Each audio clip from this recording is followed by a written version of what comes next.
एक समय की बात है। एक गांव में एक सेठ और सेठानी रहते थे। उस सेठ के घर में किसी चीज की कोई कमी नहीं थी। फिर भी वे दोनों पति पत्नी बड़े ही कंजूस स्वभाव के थे। उन्होंने अपने जीवन में कभी भी दान धर्म और पुण्य का काम नहीं किया। उन्होंने कभी भी अपने द्वार पर आए हुए भिक्षुक को भिक्षा तक नहीं दी। उस सेठ के घर में कोई खाने वाला भी नहीं था। कहने का तात्पर्य, उस सेठ के कोई संतान नहीं थी। जिस जगह पर सेठ की हवेली थी उसी के पास एक बरगद का वृक्ष था और उस बरगद के वृक्ष पर एक चिड़िया रहती थी। चिड़िया ने वहां पर अपना घोंसला बना रखा था। चिड़िया के दो छोटे छोटे बच्चे थे। चिड़िया रोज गांव में दाना पानी चुगने के लिए जाया करती थी। वह दाना पानी चुगने के बाद वापस अपने घोंसले में आती और अपने बच्चों को दाना खिलाती थी। वह चिड़िया रोज उस सेठ की हवेली पर भी जाती थी, लेकिन चिड़िया को वहां पर खाने के लिए कुछ भी नहीं मिलता था, तो वह चिड़िया आगे गांव में चली जाती थी। चिड़िया अपने मन में सोचती कि पूरे गांव में इसी सेठ की सबसे बड़ी हवेली है, लेकिन यह सेठ कभी किसी को दान नहीं देता है, किसी भिक्षु को भिक्षा नहीं देता है, कभी कोई धर्म का काम नहीं करता है, कभी किसी मंदिर में सहयोग नहीं करता है और ना ही कभी पक्षियों को दाना नहीं डालता है। यह सेठ तो बड़ा ही कंजूस है। फिर एक दिन की बात है, सुबह के समय वह चिड़िया अपने घोंसले से उठकर उस सेठ की हवेली पर जाकर बैठती है। जब वह चिड़िया सेठ की हवेली पर जाकर बैठती है तो उस समय सेठ और सेठानी आपस में बातें कर रहे थे। सेठानी अपने पति से कह रही थी कि सेठ जी, हमारे पास इतनी धन दौलत है, इतनी सारी संपत्ति है कि पूरे गांव वाले हमें गांव का सेठ कहते हैं। हमारे पास धन की कोई कमी नहीं है, लेकिन इस धन का हम क्या करें? हमारा तो कोई वारिस भी नहीं है, हमारा कोई पुत्र भी नहीं है। इस धन को खाने वाला कौन होगा? तब वह सेठ कहता है, सेठानी, इसमें मेरा क्या दोष है? हमारा नसीब ही ऐसा है। हो सकता है हमारे नसीब में पुत्र प्राप्ति का योग ही नहीं है। उसके बाद सेठ अपनी पत्नी से कहता है कि सेठानी, जब तक हम जिएंगे तब तक हम इस धन को खाएंगे और जब हम मर जाएंगे तो जिसके भाग्य में होगा वह खाएगा। वह दोनों पति पत्नी इसी तरह की बातें करते हैं और वह चिड़िया उनकी बातें गौर से सुनने लगती है। सेठ और सेठानी की पूरी बातें सुनने के बाद वह चिड़िया उड़कर आगे चली जाती है और दाना पानी चुगने के बाद उड़कर वापस अपने घोंसले में चली जाती है। अब वह चिड़िया रोज सेठ की हवेली पर जाने लगी और उनकी सारी बातें सुनने लगी। सेठ की जो पत्नी थी सेठानी, वह बड़ी ही अच्छे स्वभाव की थी। उसके दिल में दया और धर्म भी था। जब सेठानी रोज उस चिड़िया को देखती है तो धीरे धीरे उस चिड़िया से सेठानी को लगाव हो जाता है। फिर वह सेठानी सेठ से छुप छुपा कर चिड़िया को दाना डालने लगी और वह चिड़िया दाना चुगती। ऐसे ही कुछ समय बीत जाता है। फिर एक दिन चिड़िया अपने मन में सोचती है कि यह सेठानी तो बहुत ही अच्छी है, यह मुझे रोज दाना भी खिलाती है, लेकिन उसके घर में कोई पुत्र नहीं है। तब वह चिड़िया अपने मन में सोचने लगती है कि ऐसा क्या किया जाए कि सेठानी के घर में पुत्र का जन्म हो जाए। चिड़िया अपने मन में सोचती है कि एक औरत जब तक माँ नहीं बनती है उसका औरत होना ही बेकार है। चिड़िया सोचती है कि औरत का दुख औरत ही समझ सकती है। औरत का जीवन ही तब सफल होता है जब वह माँ बनती है। औरत को सबसे ज्यादा सुख तब मिलता है जब वह माँ बनती है। यह सोचकर वह चिड़िया बड़ी दुखी हो जाती है और कहती है कि बहुत सीधी सादी सेठानी है और मुझे रोज दाना भी खिलाती है। ऐसा मैं क्या करूं कि उनके घर में पुत्र की प्राप्ति हो जाए। एक दिन चिड़िया के मन में आता है कि क्यों ना मैं देवों के देव महादेव के पास पहुंचकर उस सेठ और सेठानी की अर्जी लगाऊं। यही सोचकर वह चिड़िया अपने पति चिड़ा से कहती है कि पिया जी, मैं कुछ दिनों के लिए कहीं जा रही हूँ। आप हमारे बच्चों का ख्याल रखना और उन्हें समय समय पर दाना पानी देते रहना। इतना कहने के बाद वह चिड़िया अपने घोंसले से उड़ान भरती है और भूखी प्यासी उड़ती हुई वह चिड़िया अंत में कैलाश पर्वत पर पहुंच जाती है, जहां पर देवों के देव महादेव और माता पार्वती विराजमान थे। वह चिड़िया उड़ती हुई जा करके माता पार्वती के चरणों में गिर जाती है। चिड़िया माता पार्वती के चरणों में गिरते ही बेहोश हो जाती है।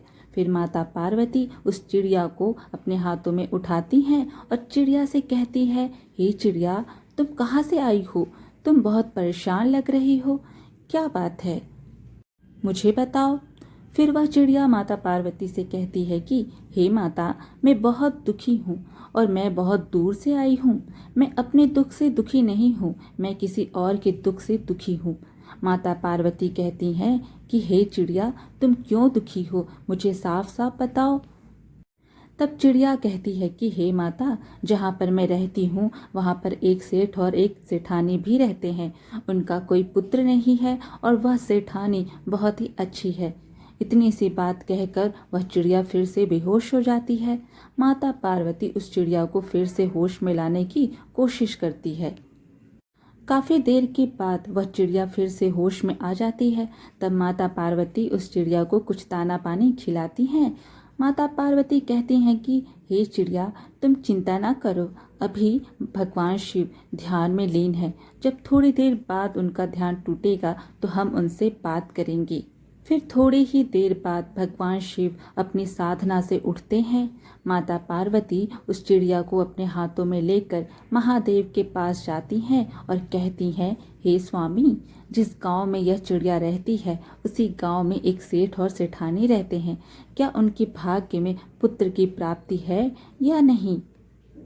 तब महादेव ध्यान लगाकर देखते हैं और कहते हैं कि हे देवी, उनके भाग्य में कोई पुत्र की प्राप्ति नहीं है। तब माता पार्वती कहती हैं कि हे स्वामी, अगर उनके भाग्य में पुत्र नहीं है तो आपको पुत्र देना होगा। भगवान कहते हैं, हे देवी, तुम जिद क्यों करती हो? अगर उनके भाग्य में पुत्र की प्राप्ति नहीं है तो मैं उन्हें पुत्र कैसे दे सकता हूँ?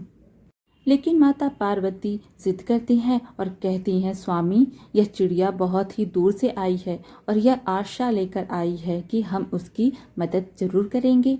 माता पार्वती कहती हैं कि हे स्वामी, यह चिड़िया बहुत दूर से आई है और हम इसे खाली हाथ नहीं भेज सकते। यह बात सुनते ही महादेव कहते हैं कि हे देवी, तुम हर बार जिद करती हो और मुझे हर बार तुम्हारी जिद पूरी करनी पड़ती है। ठीक है, अगर तुम जिद करती हो तो सेठ और सेठानी को मैं एक पुत्र जरूर दूंगा, परंतु तुम एक बात इस चिड़िया से कह दो कि वह सेठ और सेठानी कोई दान नहीं करते हैं, कोई भी पुण्य का काम नहीं करते हैं, कोई भी पुराण वेद शास्त्र नहीं पढ़ते हैं। वह दोनों नास्तिक हैं। अगर वह नास्तिक से आस्तिक हो जाएंगे, अगर वह धर्म का काम करने लगे तो हम उन्हें एक पुत्र की प्राप्ति अवश्य देंगे। उनको मंदिर भी जाना होगा, भिक्षु को खाना भी देना होगा, दान और धर्म भी करना होगा, ईश्वर का भजन भी करना होगा, तभी उन्हें पुत्र की प्राप्ति होगी। तब वह चिड़िया कहती है कि हे भोलेनाथ, मैं अपनी तरफ से पूरी कोशिश करूंगी कि वह सेठ और सेठानी मंदिर भी जाएं, पूजा पाठ भी करें और दान दक्षिणा भी दें। उसके बाद भगवान शिव कहते हैं, तथास्तु। उसके बाद वह चिड़िया भगवान शिव और माता पार्वती को प्रणाम करती है और वहां से चल देती है।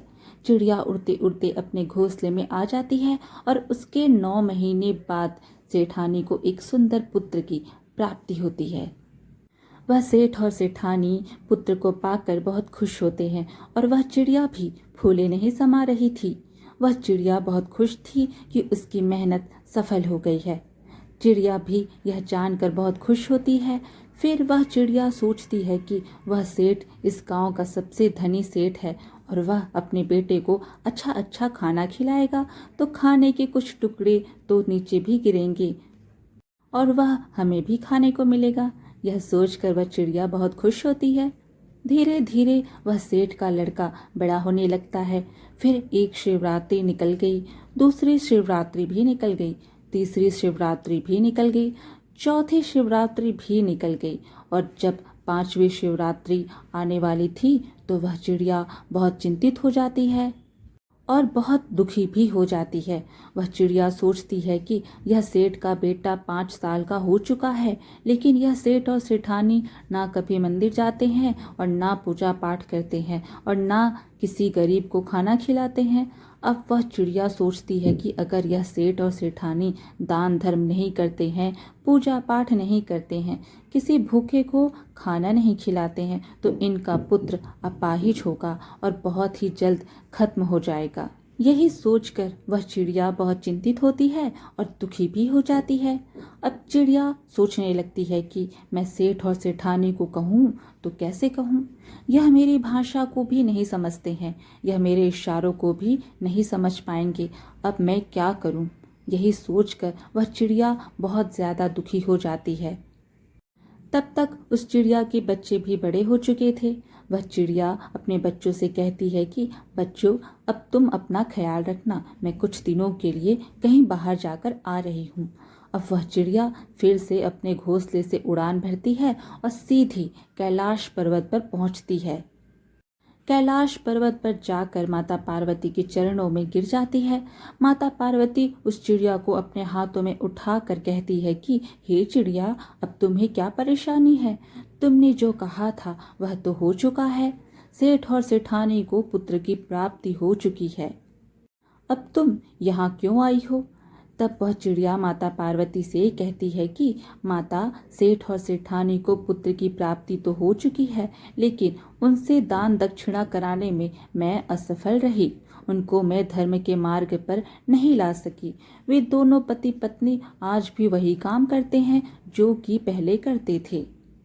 ना वह मंदिर जाते हैं और ना ही पूजा पाठ करते हैं और ना ही किसी गरीब को खाना खिलाते हैं और ना ही किसी भगवान का भजन करते हैं। वह दोनों पति पत्नी बिल्कुल वैसे ही हैं। वह दोनों पति पत्नी जैसे पहले थे वैसे के वैसे ही हैं। तब भगवान शिव कहते हैं कि हे चिड़िया, तब उनका पुत्र अपाहिज होगा। फिर वह चिड़िया माता पार्वती के चरणों में गिर जाती है और कहने लगती है कि हे माता, ऐसा नहीं होना चाहिए। चिड़िया इस बात को अच्छी तरह से जानती थी कि अगर पिता से कुछ मांगना हो तो माता के चरणों में गिर जाओ। यदि आप माता को राजी कर लेते हैं तो पिता तो अपने आप ही मान जाते हैं। यही सोचकर वह चिड़िया माता पार्वती के चरणों में गिर जाती है और अपने सिर को पीटने लगती है। माता पार्वती फिर से चिड़िया को अपने हाथों में उठा लेती है और कहती है कि हे चिड़िया, तुम शांत हो जाओ। फिर माता पार्वती फिर से महादेव से कहती हैं, हे स्वामी, ऐसा नहीं होना चाहिए। फिर वह चिड़िया कहती है कि हे माता, मैंने बहुत कोशिश की उन्हें अपनी भाषा में समझाने की, लेकिन ना तो वह मेरी भाषा समझ पाते हैं और ना ही मेरे इशारों को समझ पाते हैं, और मैं अब करूं तो क्या करूं। फिर वह चिड़िया कहती है कि हे माता, अगर आप दोनों वहां चलकर सेठ और सेठानी को धर्म के मार्ग पर लाएं तो बहुत अच्छा होगा। तब माता पार्वती और भगवान शिव चिड़िया से कहते हैं कि चलो ठीक है, ऐसा ही होगा। हम बहुत जल्दी सेठ और सेठानी के द्वार पर पहुंचने वाले हैं। फिर वह चिड़िया वापस अपने घोंसले में आ जाती है। महादेव और माता पार्वती एक भिक्षु का भेष धारण करके उस सेठ और सेठानी के द्वार पर आते हैं और सेठानी से कहते हैं कि मैया, हमको बहुत तेज भूख लगी है, हमें कुछ भोजन खिला दो। अगर तुम लोग हमें भोजन नहीं खिलाओगे तो हम तुम्हें श्राप दे देंगे और तुम बर्बाद हो जाओगे। तब वह सेठानी हाथ जोड़ के कहती है कि हे बाबा, आप हमें श्राप मत देना, हम आपको भोजन करवाते हैं। तब सेठानी साधु के भेष में भगवान शिव और माता पार्वती को अपने घर के अंदर ले जाती है और दोनों को अच्छे अच्छे पकवान बनाकर खिलाती है। और जो वह सेठानी का पुत्र था वह घर में इधर उधर घूम रहा था। कभी महादेव और माता पार्वती को रोटी लाकर डालता है तो कभी उनको सब्जी लाकर डालता है, कभी कोई और मिठाई लाता है। यह देखकर माता पार्वती बहुत खुश होती हैं। माता पार्वती सोचती हैं कि यह महादेव का प्रसाद है, इसलिए इतना चंचल है। वह सेठानी साधु के भेष में माता पार्वती और महादेव को भोजन करा देती है। उसके बाद महादेव और माता पार्वती उसके घर से जाने लगते हैं। तब सेठ और सेठानी दोनों आते हैं और हाथ जोड़कर कहते हैं कि बाबा, हमसे आपकी सेवा में कोई कमी तो नहीं हुई। यदि कमी रही हो तो हमें क्षमा कर दें, हमें कोई श्राप ना दें। तब महादेव कहते हैं कि सेठ और सेठानी, ध्यान से सुनो, गलतियां तो तुमने बहुत की है और गलतियां करते ही जा रहे हो। अगर इसी तरह से करते रहे तो तुम्हारे पुत्र पर घोर संकट आने वाला है और तुम्हारा पुत्र बहुत जल्द इस दुनिया से अलविदा हो जाएगा। तब वह सेठ और सेठानी महादेव के चरणों में गिर जाते हैं और कहते हैं कि बाबा, हमें कोई मार्ग बताइए, हम क्या कर सकते हैं। बुढ़ापे में जाकर तो हमें एक पुत्र की प्राप्ति हुई है, अब हम इस पुत्र को खोना नहीं चाहते हैं। तब महादेव कहते हैं कि खड़े हो जाओ और ध्यान से सुनो, आज के बाद अगर कोई तुम्हारे द्वार पर आता है तो वह खाली हाथ नहीं जाना चाहिए। दान धर्म करो, पूजा पाठ करो, लोगों की सहायता करो, गरीबों को खाना खिलाओ, परेशान जीव जंतुओं को खाना खिलाओ, ईश्वर की भक्ति करो, ईश्वर के भजन करो। तब वह दोनों पति पत्नी हाथ जोड़कर भगवान के चरणों में गिर जाते हैं और कहते हैं कि हे बाबा, हम ऐसा ही करेंगे। और महादेव सेठ और सेठानी से कहते हैं कि जो पुत्र आज तुम्हारे घर में खेल रहा है, यह तुम्हारी मेहनत से नहीं है, यह तो तुम्हारे नसीब में था ही नहीं।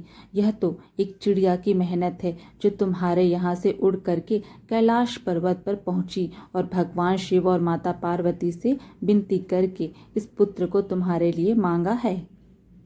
यह तो उस चिड़िया की भक्ति का फल है जो आज तुम्हारे घर में खेल रहा है। तब वह सेठ और सेठानी कहते हैं कि बाबा, वह चिड़िया कौन सी है। तभी वह चिड़िया वहां पर आ जाती है और महादेव और माता पार्वती को प्रणाम करती है। वह दिन महाशिवरात्रि का दिन था, जिस दिन महादेव और माता पार्वती सेठ और सेठानी के घर आए थे। सेठ और सेठानी के घर महादेव और माता पार्वती अपना असली रूप धारण करते हैं और सेठ और सेठानी को अपना दर्शन देते हैं। उस चिड़िया का महाशिवरात्रि सफल हुआ। बड़े ही धूमधाम से वह सेठ और सेठानी अपनी शिवरात्रि मनाते हैं। उनकी शिवरात्रि सफल हो जाती है। आज की कथा यहीं पर समाप्त हुई। फिर मिलेंगे एक और धार्मिक कथा के साथ। वीडियो पसंद आए तो लाइक शेयर ज़रूर करें और धार्मिक कथाएं सुनने के लिए हमारे चैनल को सब्सक्राइब कर लीजिए। धन्यवाद।